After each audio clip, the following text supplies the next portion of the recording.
Vamos a continuar en Lucas capítulo 23, versículo 50. Y he aquí un varón llamado José, el cual era senador, varón bueno y justo, el cual no había consentido en el consejo ni en los hechos de ellos, de Arimatea, ciudad de la Judea, el cual también esperaba el reino de Dios. Este llegó a Pilato y pidió el cuerpo de Jesús, y quitado lo envolvió en una sábana y le puso en un sepulcro que era labrado de piedra, en el cual ninguno había aún sido puesto. Y era día de la preparación de la Pascua, y estaba para rayar el sábado.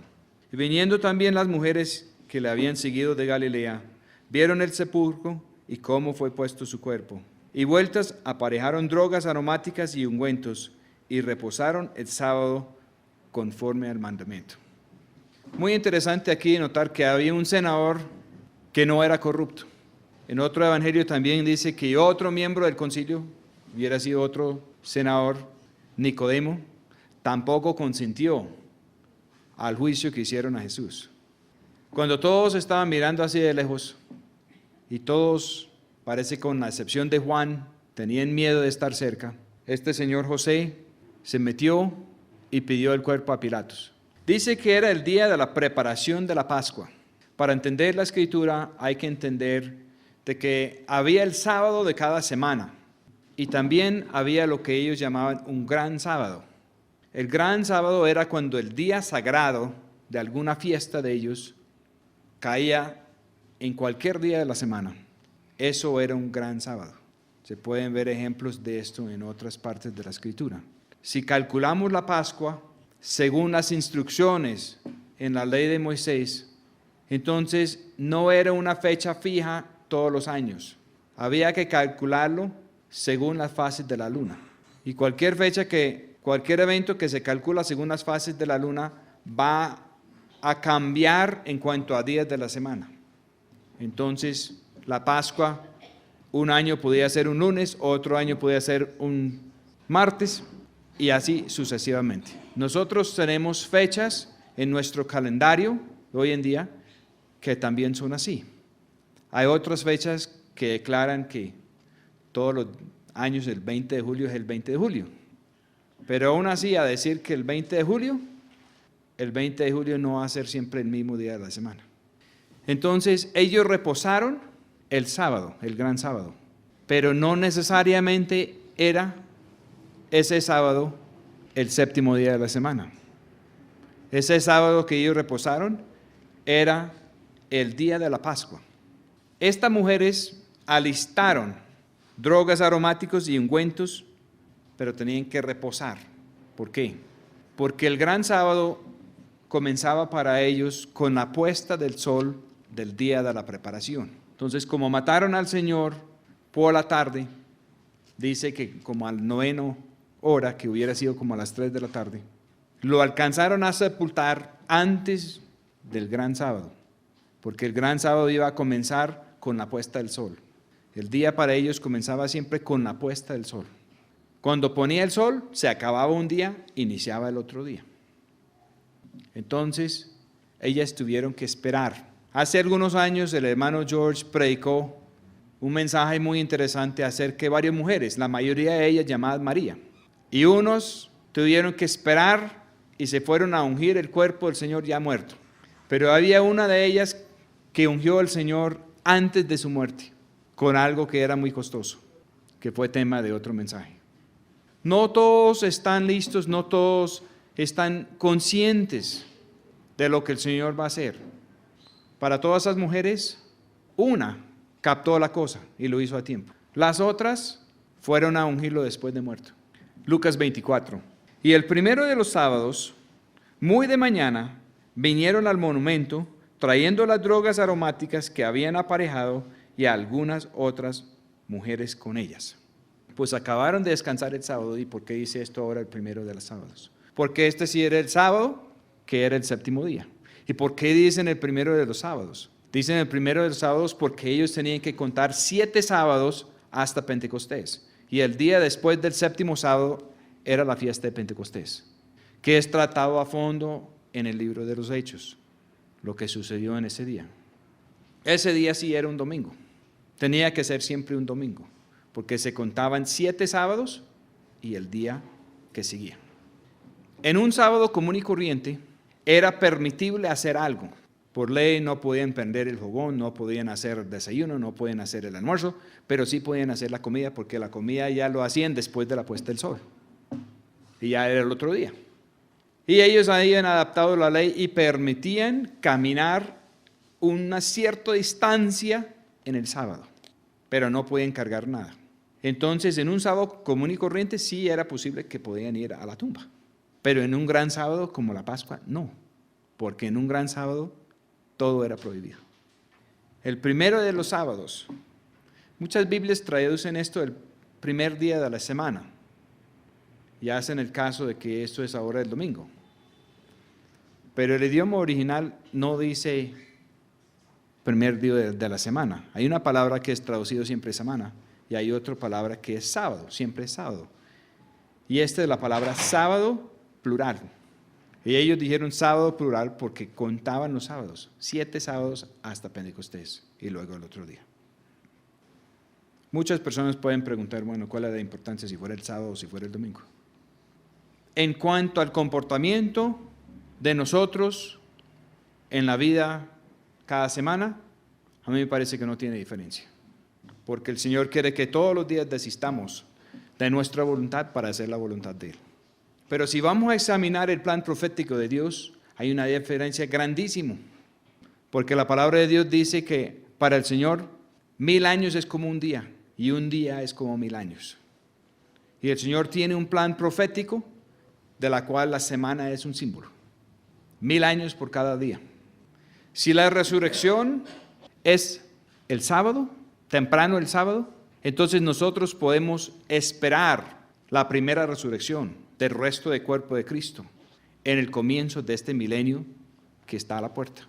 Pero si fue el domingo, podríamos esperar eso de aquí a 1000 años. Por eso es importante identificar cómo fue en la parte profética. Y hallaron la piedra revuelta de la puerta del sepulcro. Y entrando, no hallaron el cuerpo del Señor Jesús. Y aconteció que estando ellas espantadas de esto, he aquí se pasaron junto a ellas 2 varones con vestiduras resplandecientes. Y como tuvieron ellas temor y bajaron el rostro a tierra, les dijeron, ¿por qué buscáis entre los muertos al que vive? No está aquí, mas ha resucitado. Acordaos de lo que os habló cuando aún estaba en Galilea, diciendo, es necesario que el Hijo del Hombre sea entregado en manos de hombres pecadores y que sea colgado en un madero y resucite al tercer día. Al tercer día. Lo mataron el día de la preparación. Reposaron el gran sábado. Se fueron al otro día. Ya si vamos a contar los días, el primer día fue el que lo mataron. El segundo día fue un día que les tocó reposar todo el día porque no había nada que hacer. Y el tercer día fue el día en el cual Él resucitó. Y esto coincide con casi todos los milagros que hizo el Señor. El Señor en el Evangelio, más del 90% de los milagros, dice la Escritura que Él los hizo en un día de sábado. Y entró en conflicto con el sistema religioso por eso. Porque ellos querían que Él lo hiciera en cualquier otro día. Porque pensaron que Él estaba trabajando en el día del sábado y no les gustó para nada. Por eso comenzaron a hacer planes para matarlo. Porque Él está interrumpiendo la religión de ellos. Pero en los mandamientos de Dios dice que en el séptimo día se ve cada uno desistir de su propia obra. Nunca dice que hay que desistir de la obra de Dios. Y aún en la ley el Señor le citó donde dice que si su animal cae en un hueco el día del sábado, hay que sacarlo. Y no solamente eso, sino ayudar a su vecino si le pasó algo a él en ese día. Entonces el Señor decía que cuánto más era importante desatar las obras que había hecho el enemigo en todo ese tiempo. Y que Él podía obrar porque Él no estaba haciendo su propia obra, sino que Él obraba y su Padre obraba. Y era otra cosa. Entonces es muy interesante que la resurrección de Él haya sido también el sábado. Y el sábado en la Escritura es el día del Señor. El día del Señor es el séptimo día. El día del Señor no se puede mudar por otro día. Pero tenemos que entender que estamos en un pacto donde el Señor quiere que todos los días sean para el Señor. Que el Señor nos pueda guiar todos los días. Entonces, si el Señor nos guía a poner una reunión el domingo, lo podemos hacer. Porque el Señor nos está guiando. El Señor nos puede guiar a poner una reunión el día que Él quiera. Él resucitó al tercer día. La muerte de Él, en términos humanos, fue hace casi 2000 años. Dice en el Antiguo Testamento y también dice en el Nuevo Testamento que para el Señor un día es como 1000 años y 1000 años como un día. Entonces nosotros, en términos de profecía, términos del plan de Dios, podemos calcular que fue hace 2 días proféticos que Él murió.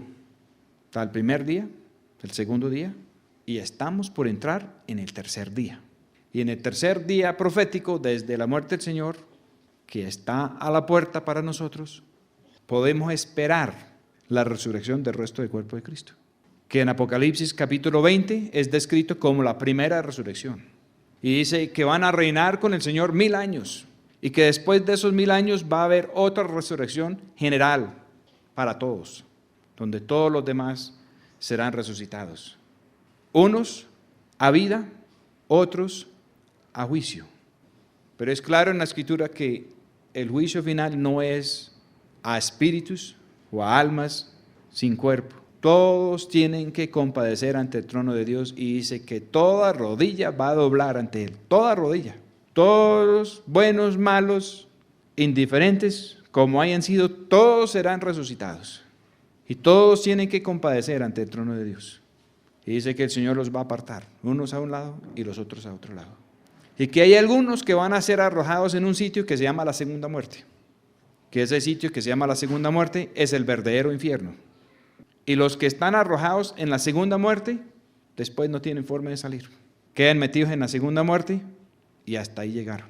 La Escritura dice que no hemos de temer al que puede matar el cuerpo en la primera muerte. Debemos de temer el que puede matar el alma y el cuerpo en la segunda muerte. Lo que muchas personas piensan que es el infierno, no es el infierno. En este momento no hay nadie en el verdadero infierno. El diablo no está en el infierno, sus ángeles no están en el infierno. Nadie ha sido arrojado al verdadero infierno. Pero sí hay muchas personas atrapados en la primera muerte, que en la Escritura se llama el Hades o el Seol. Es el sitio donde estaban las almas de todos los que se habían muerto, con pocas excepciones. Y ese sitio, en la época del Señor Jesús, tenía, según el Evangelio, 2 compartimentos. Tenía un sitio que se llamaba el paraíso, donde estaba Abraham y los patriarcas de la fe. Y tenía otro sitio a través de un abismo donde había tormento. ¿Se acuerdan que en la parábola del rico y Lázaro, el rico se fue para un lado y Lázaro se fue para el otro lado? Y no había cruce. El rico pedía a Abraham que enviara a Lázaro y no era posible. Y la Escritura también está claro que el Señor descendió no al infierno. Está mal traducido, no es la palabra infierno, no es la palabra para la segunda muerte, es la palabra para la primera muerte. El Señor descendió al Hades, al Seol, a la cárcel que tenía el diablo. El diablo tenía las llaves de la muerte y el que moría, el diablo lo atrapaba. Y aun si era una persona de Dios, estaba atrapado por la muerte. Tenían que ir a la cárcel del diablo. Y era como hoy en día puede haber un patio para los especiales, puede haber un patio especial. Y pueden haber otro patio donde no es especial, donde es terrible. Y así era la cárcel del diablo. Él tenía que tener un patio para los de Dios, pero los tenía. Y dice que el Señor descendió allá y que tomó cautivo la cautividad y ascendió con todos ellos, con los de Él. Y dejó al diablo allá en su cárcel con la gente que no era del Señor, con los que iban a ser resucitados después en el juicio final. Y la Escritura dice también que cerca del tiempo de la primera resurrección, que el Señor va a decir a uno de sus ángeles, va a dar una orden, que un solo ángel de Dios va a coger al diablo y lo va a amarrar con una cadena y lo va a echar en el abismo, que es otra manera de decir la primera muerte. Y que el diablo va a durar 1000 años en su propio cárcel, no de carcelero sino de preso. Y que después de los 1000 años va a ser sacado por un tiempo. ¿Por qué el Señor saca al diablo después de 1000 años? Muy interesante, ¿cierto? Y lo suelta aquí en la tierra. Y dice que muchos van con el diablo y se arma un terrible problema en contra del pueblo de Dios.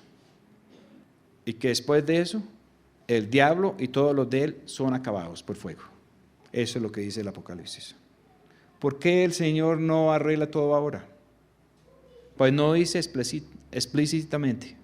Pero yo pienso que si hemos tenido problemas cuando el Señor permitió pocos años de prosperidad a Israel, y con muy poco tiempo de prosperidad hasta el rey Salomón se enloqueció y comenzó a hacer todo contrario a lo que había hecho el Señor. Y si examinamos la historia de la iglesia cristiana, hemos visto también que en tiempos de mucha prosperidad, el amor y la fe se enfrían. Los Estados Unidos de América ya lleva varias generaciones de prosperidad y el estado espiritual de las iglesias está enfriando tremendamente. ¿Cómo serían 1000 años de reinar con Cristo? Muchas personas piensan que 1000 años de reinar con Cristo sería muy bueno. Y todos estamos a la expectativa de que si vamos a estar en eso. Por un lado sería muy bueno, pero por otro lado podría ser la prueba más grande que jamás hemos enfrentado. Aún ahora, cuando las cosas comienzan a ir medio bien para nosotros, es muy fácil llenarnos otra vez de soberbia y de capricho. ¿Cómo sería después de 1000 años de prosperidad reinando con Cristo? Pues al final de este tiempo el Señor suelta el diablo. A ver quién se deja engañar. A ver quién se va con el diablo en contra del verdadero pueblo de Dios. El Señor utiliza el diablo hasta el final para asegurar que en la eternidad no va a tener más problemas como lo que acaba de tener con el diablo y con los ángeles del cielo que siguieron el diablo. Los ángeles del cielo que siguieron el diablo dice que están condenados en oscuridad eterna, con cadenas eternas, que no les ha sido dado la gracia ni el don del arrepentimiento. ¿Cómo haríamos para evangelizar al diablo, a los demonios? No les podemos decir nada que ya no saben. Ellos saben más que nosotros acerca de Dios. Estuvieron con toda la luz, con todo el conocimiento de Dios, y desde ahí tomaron su decisión. No hay nada nuevo que les podemos explicar. En cambio, nosotros que hemos nacido en otra condición, sí es posible evangelizarnos, sí es posible predicarnos el arrepentimiento, porque cuando llega el evangelio a cualquiera de nosotros en nuestro estado natural, es unas buenas noticias que no sabíamos antes. Y tenemos entonces la oportunidad de responder, tenemos la oportunidad de decidir a favor del Señor. Y si decidimos a favor del Señor, y si el Señor pone su Espíritu en nosotros, entonces tenemos la oportunidad de consentir la vida del Señor en nosotros, de consentir la vida del Señor a costo de nuestra propia vida. Hay personas que van a lucir de una manera o de otra. El apóstol Pablo dice que la resurrección de los muertos puede ser comparado a los cuerpos celestiales, que uno es la gloria del sol, otro es de la luna, y que cada estrella tiene diferencias en cuanto a su gloria, y que así es la resurrección de entre los muertos. No todos quedan iguales. Aquí en el Evangelio, al final del tiempo de la vida del Señor Jesús, hubo una mujer que hizo algo con anticipación y con gran sacrificio, y el Señor dijo que donde fuera predicado este Evangelio del reino de Dios, siempre iba a ser mencionada esa mujer. Pero de las otras que llegaron allá a ungir un muerto, a buscar el muerto, a buscar el que estaba vivo entre los muertos, pues el Señor las consintió y todo. Y el Señor también tenía un plan para ellos, para ellas. Y el Señor no les deseó el mal, pero tampoco dijo que ellas iban a ser mencionadas siempre donde fuera predicado este Evangelio. Una cosa es una cosa, otra cosa es otra cosa. Y así podemos pensar en muchos aspectos. Uno estaba mirando la muerte del Señor desde lejos y pensaron que todos estaban desde lejos, porque estaba narrando, estaba más lejos todavía, porque tenía más miedo que los que estaban aún lejos. Pero si leemos otro evangelio, podemos darnos de cuenta que había alguien parado al pie del madero de nuestro Señor, en medio de todo el peligro, y que cuando el Señor quiso encomendar su madre María a alguien, escogió el que estaba ahí. No escogió el que estaba por allá bien lejos, temblando de miedo. Todas estas cosas implican unas diferencias. El Señor les dijo, a través de unos ángeles que estaban ahí, que había sido el caso. Ellos ni siquiera podían ver el rostro de los ángeles. Dice, entonces ellas se acordaron de sus palabras, y volviendo al sepulcro, dieron nuevas de todas estas cosas a los 11 y a todos los demás. Decirle esto a estas mujeres era como anunciar lo que había pasado por una emisora. Dieron noticia a los 11 y a todos los demás, no quedó nadie sin avisar. Y eran María Magdalena y Juana y María, madre de Jacobo, y las demás que estaban con ellas, las que dijeron estas cosas a los apóstoles. Mas a ellos les parecía como locura las palabras de ellas, y no las creyeron. Pero levantándose Pedro, corrió al sepulcro, y cuando miró dentro, vio solo los lienzos ahí echados, y se fue maravillado entre sí de lo que había sucedido. ¿Se acuerdan que cuando el Señor resucitó a Lázaro, y le dijo a Lázaro que saliera?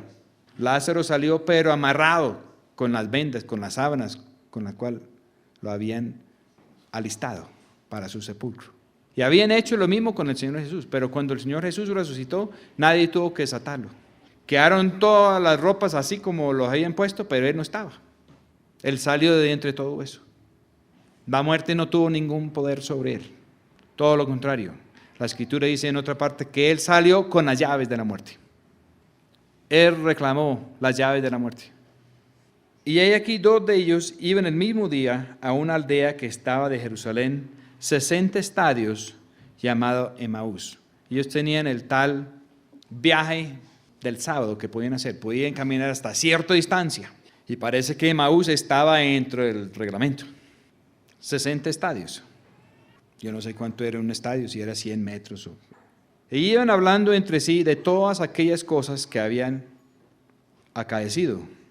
Y aconteció que yendo en comunión entre sí y preguntándose el uno al otro, el mismo Jesús se llegó y iba con ellos juntamente. Mas los ojos de ellos eran detenidos para que no le conocieran. En muchas partes dicen que las personas después de la resurrección del Señor Jesús no lo conocieron. Después de la resurrección del Señor Jesús, Él quedó muy diferente. En otro evangelio dice que las mujeres en la tumba no lo conocieron, pensaron que era el jardinero. Solamente lo conocieron cuando habló. Y Él les dijo, versículo 17 de Lucas 24, ¿qué pláticas son estas que tratáis entre vosotros andando y estáis tristes? Y respondiendo el uno, que se llamaba Cleofas, le dijo, tú solo peregrino eres en Jerusalén y no has sabido las cosas que en ella han acontecido en estos días. Entonces Él les dijo, ¿qué cosas? Similar a cuando todo lo sucedió en el huerto del Edén. Y llegó el Señor a pasear por ahí y a llamar a Adán. El Señor sabía perfectamente lo que había pasado y sabía perfectamente dónde estaba Adán. Pero se dio por preguntar, Adán, ¿dónde estás? Y Adán tuvo que contestar, es que me di cuenta que estoy desnudo y escondí. ¿Cómo así que desnudo? ¿Será que estaba comiendo allá del árbol que le dije que no? ¿Y cómo le entregaron los príncipes de los sacerdotes y nuestros príncipes a condenación de muerte y le colgaron en un madero? Estaban muy sentidos. No mencionaron a Judas, mencionaron los príncipes de los sacerdotes y los príncipes políticos que habían pagado a Judas. Y ellos pensaron que Israel había sido a punto de ser redimido, a punto de tener su Mesías, y que estos príncipes habían acabado con todo. Y estaban ahí confundidos. Pero nosotros esperábamos que Él era el que había de redimir a Israel. Y ahora sobre todo esto, hoy es el 3er día que esto ha acontecido. Estaba todavía el sábado y ellos estaban caminando. Aunque también unas mujeres de los nuestros nos han espantado, las cuales antes del día fueron al sepulcro. Y no hallando su cuerpo, vinieron diciendo que también había visto visión de ángeles, los cuales dijeron que Él vive. Y fueron algunos de los nuestros al sepulcro, y hallaron así como las mujeres habían dicho, mas a Él no le vieron. Así hemos tenido muchas personas en el cristianismo. Se han dado cuenta de la muerte del Señor. Se han dado cuenta de que la tumba quedó vacía, pero no han visto al Señor. No han tenido un encuentro personal con Él. Hay muchos que saben la historia de lo que pasó, pero al Señor no lo han visto. Y lo interesante de esto es que Él les está contando todo. Y ellos están tristes porque no saben dónde está el Señor.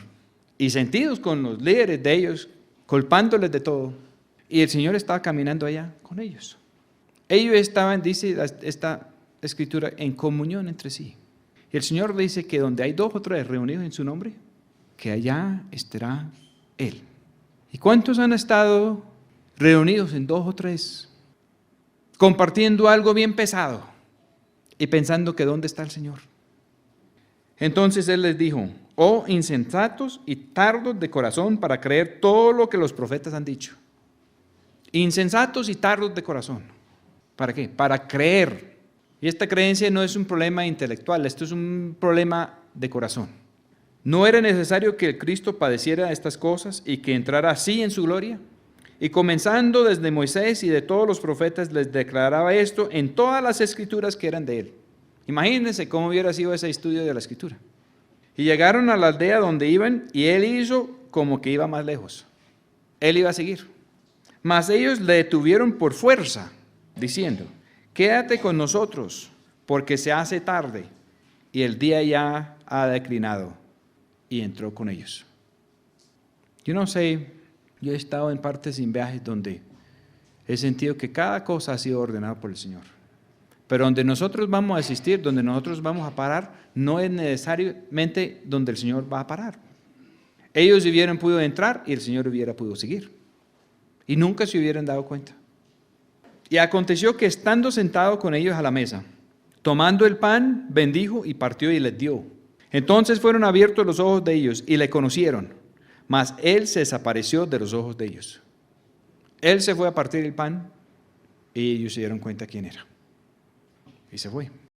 En realidad lo que él había estado haciendo toda la tarde con ellos era partir el pan, entregarles el verdadero conocimiento de la palabra de Dios. Y el verdadero conocimiento de la palabra de Dios se conoce cuando hay problemas, que conoce cuando hay comunión, se conoce cuando hay 2 o 3 reunidos en el nombre del Señor, dispuesto a lo que quiere el Señor, y no es para hacer lo que quiere cada uno. Estoy reflexionando acerca de un viaje que podía ser peligroso.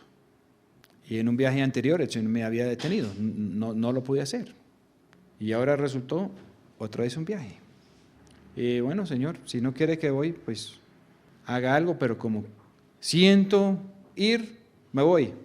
Y prendí el carro, y el carro le prendió y no quiso apagar. No fue posible apagar el carro. Para apagar el carro había que quitarle la batería.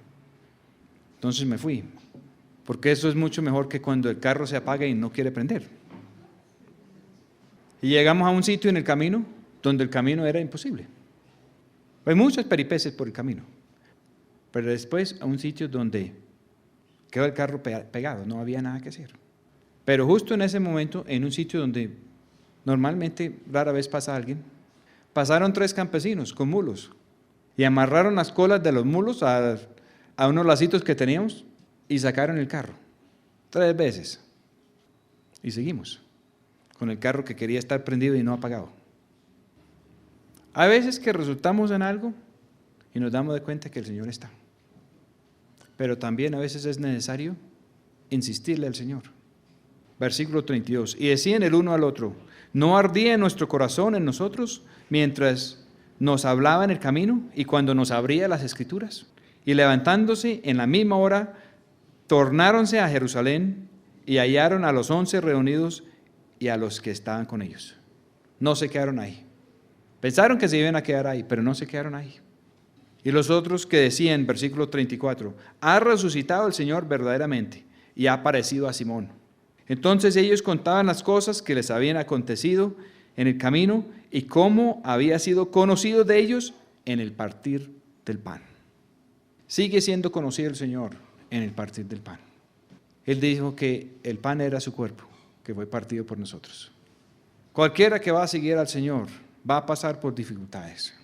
Va a pasar por dificultades y muchas veces al pasar por esas dificultades hace que sea posible compartir con otra persona.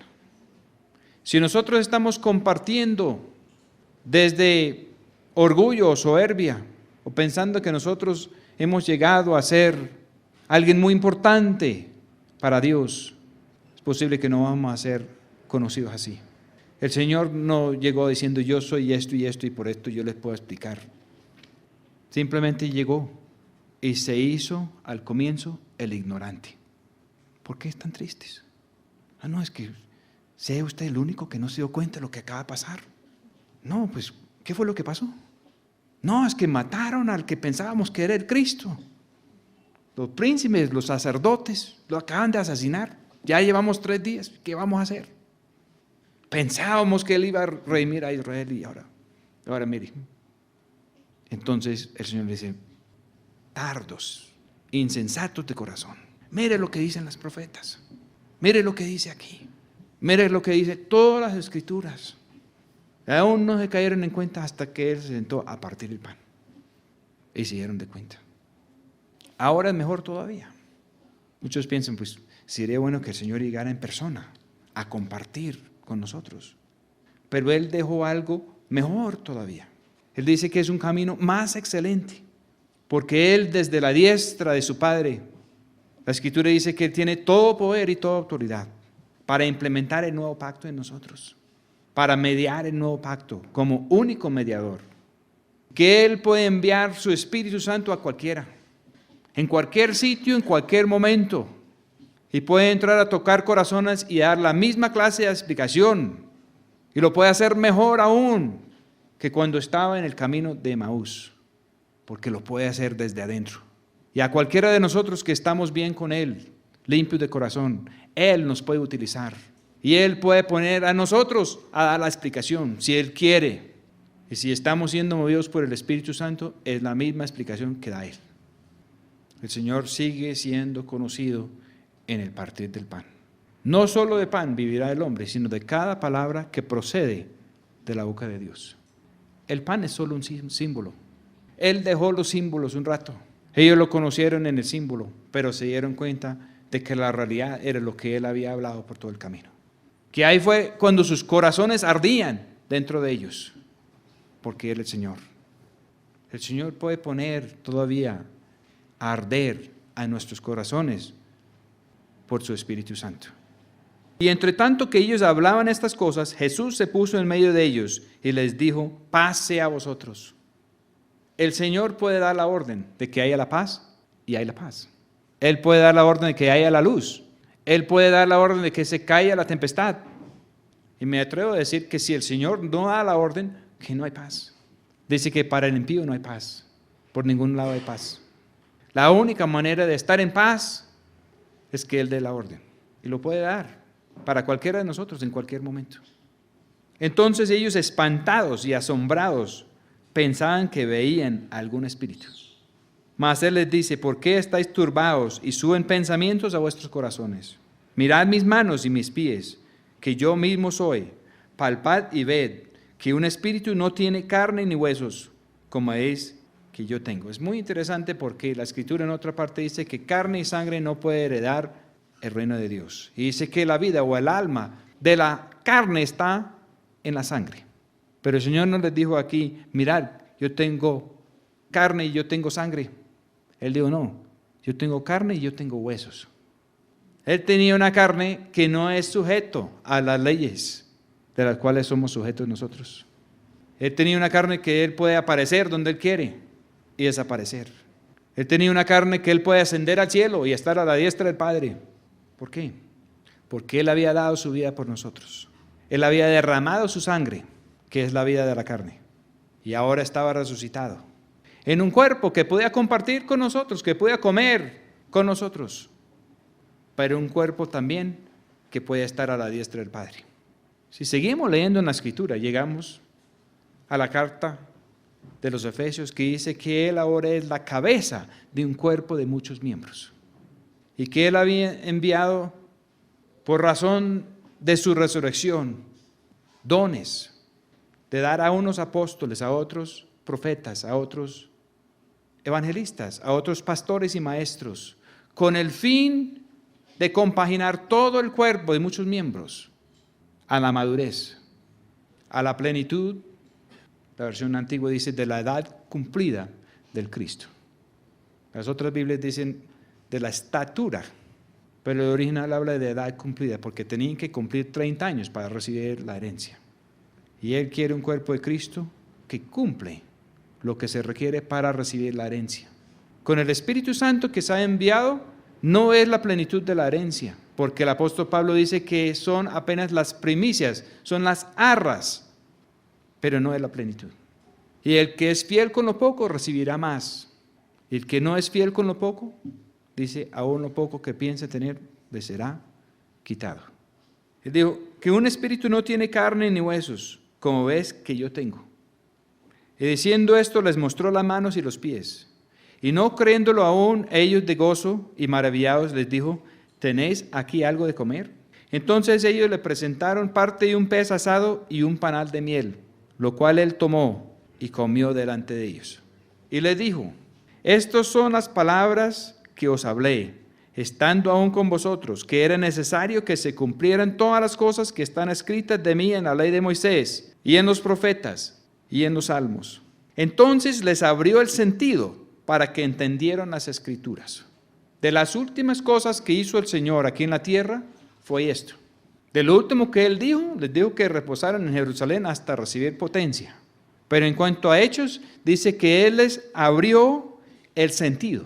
Si el Señor no nos abre el sentido, no pueden entender las escrituras. Hay muchas personas leyendo las escrituras, leyendo las profecías, sabiendo que queda poco tiempo y trataron de armar un esquema para explicar todo lo que va a venir. Y es un desastre. Y todos los que hacen eso tienen diferentes explicaciones, los unos de los otros. Coinciden en algunos puntos y otras cosas. Para entender las escrituras es necesario que el Señor nos abra el sentido. Nota que Él no dice, mire, yo me voy ahora, pero Pedro y Juan y Santiago y ustedes, yo quiero que armen una buena escuela bíblica y que les da unos 3, 4, 5, 6 años de enseñanza bíblica a unas personas muy escogidas y los manda a ministrar. Así dijo el Señor.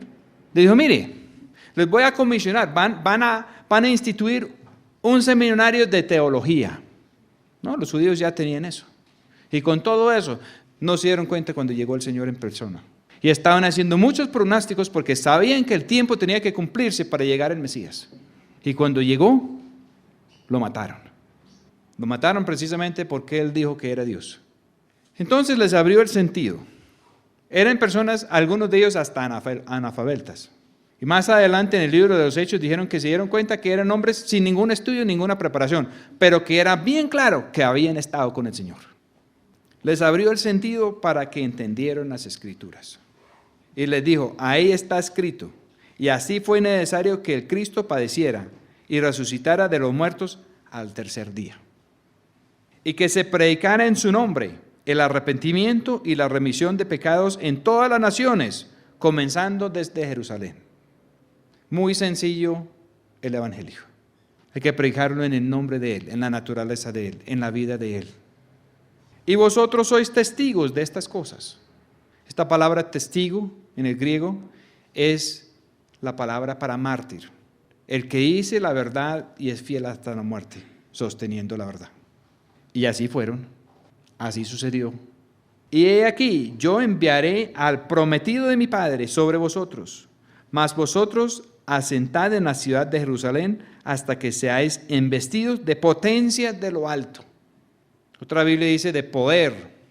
Pero esta es la palabra potencia. Esto es una palabra que significa el poder, pero bajo control. La idea no es mandar algo para que ellos salieran a demostrar qué era que ellos podían hacer. La idea era seguir los pasos del Señor. Pasaba algo, se sanó el ciego y le dijo al ciego, mire, vaya por otro camino, no vaya a ir por ahí y no diga a nadie que fui yo. Glorifica a Dios. ¿Por qué el Señor va a decir eso? Porque está dando ejemplo para todos nosotros. Le dijeron, buen maestro. ¿Y por qué me dicen bueno? Hay uno solo que es bueno, que es Dios en el cielo. ¿Por qué me dicen bueno a mí? ¿Qué estaba haciendo el Señor?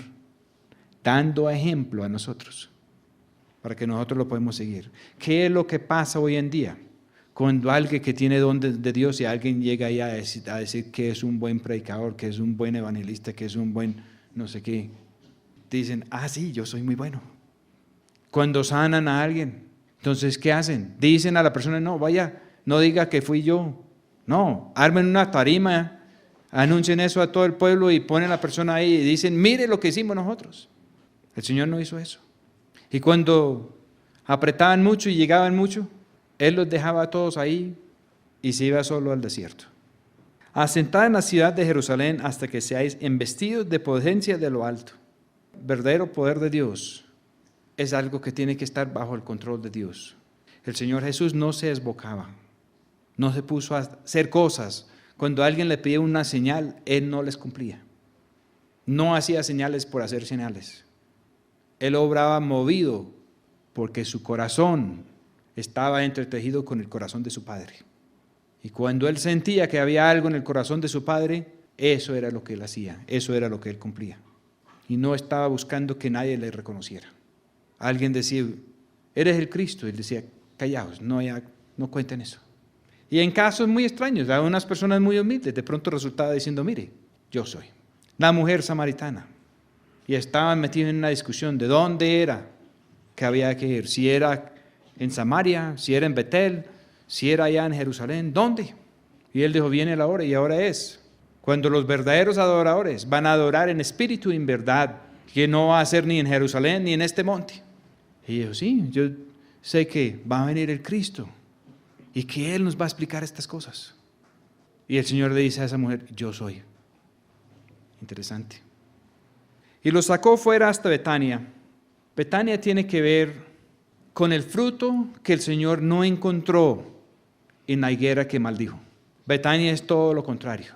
Betania simboliza que sí lo hay. Y eso es lo que el Señor está queriendo en cada uno de nosotros. Si Él nos da poder, si Él nos da dones de su Espíritu, es porque Él está esperando el fruto. Betania quiere decir casa de dátiles que vienen de una palma y los secaban y los almacenaban. Y la palma en la Escritura es el símbolo de la justicia y el dátil es el fruto de la justicia. El Señor les llevó hasta Betania. El Señor llevó hasta la casa del fruto de la justicia. Y alzando sus manos, los bendijo. Y aconteció que bendiciéndolos, se fue de ellos y era llevado arriba al cielo. Si leemos esto en su continuación en el libro de los Hechos, llegaron unos ángeles y les preguntaron por qué siguieron midiendo al cielo.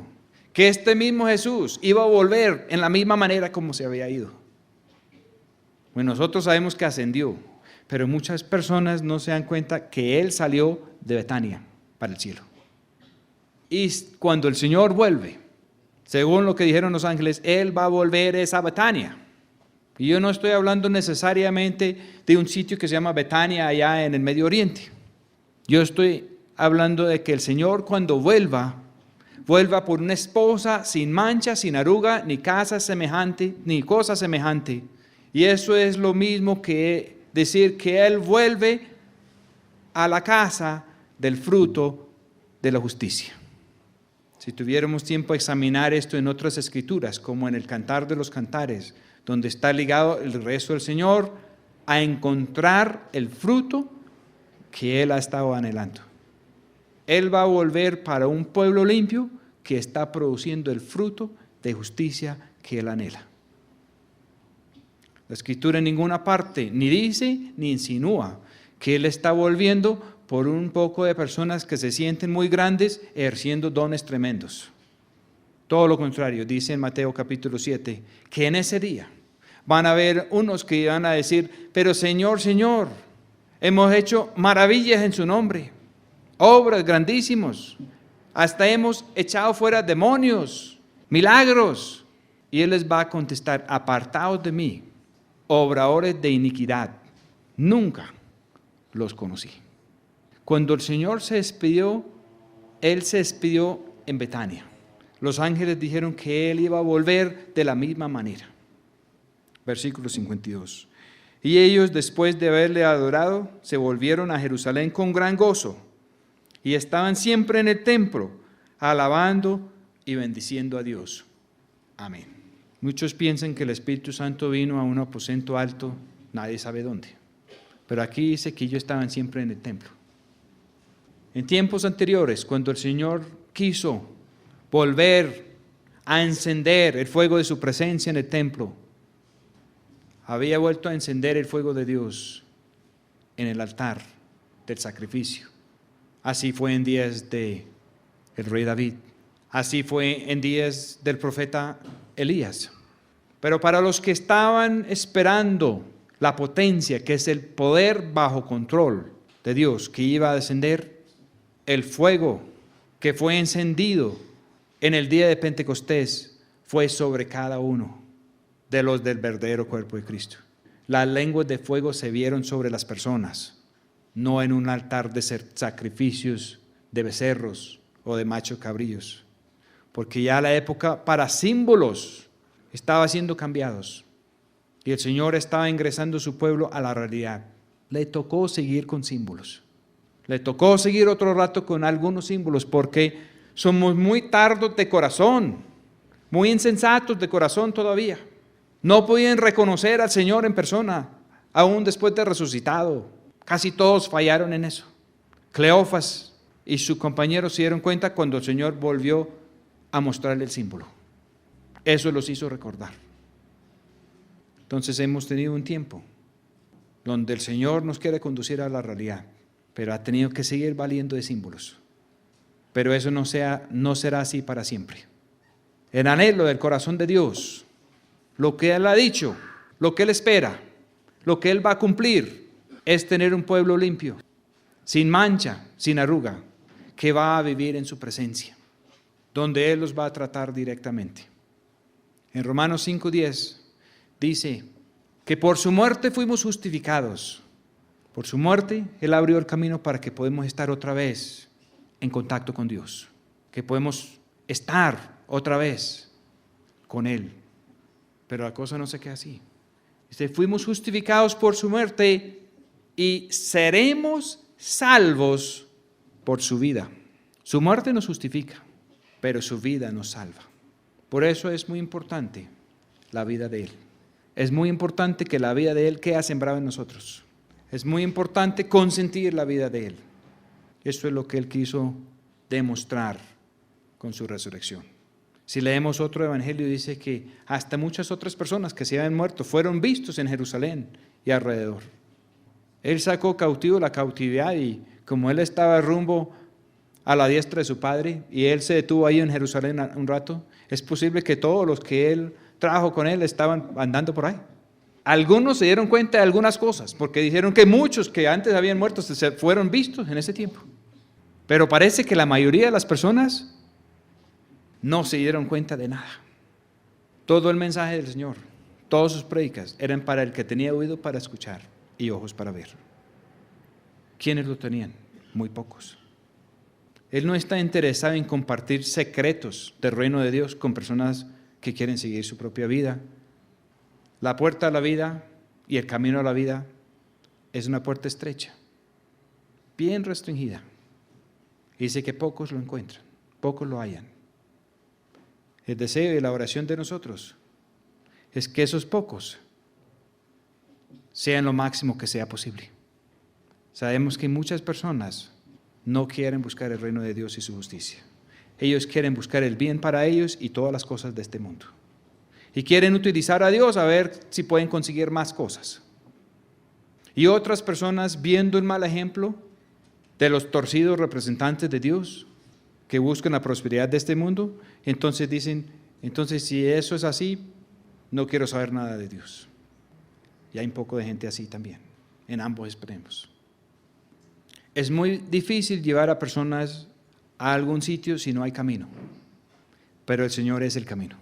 Y si nosotros somos de Él, Él nos puede levantar a nosotros como el sendero de los justos, para que muchas personas puedan saber dónde está el camino. Para que puedan haber personas como el apóstol Pablo que pueden decir, sígueme a mí como yo sigo a Cristo. El apóstol Pablo no dijo, sígueme a mí y yo les voy a explicar todo, les voy a orientar en todo y hagan todo lo que yo les digo. No dijo eso. Él dijo, sígueme a mí como yo sigo a Cristo. ¿Cómo siguió el apóstol Pablo a Cristo? Pues negándose a sí mismo y en unas situaciones muy difíciles.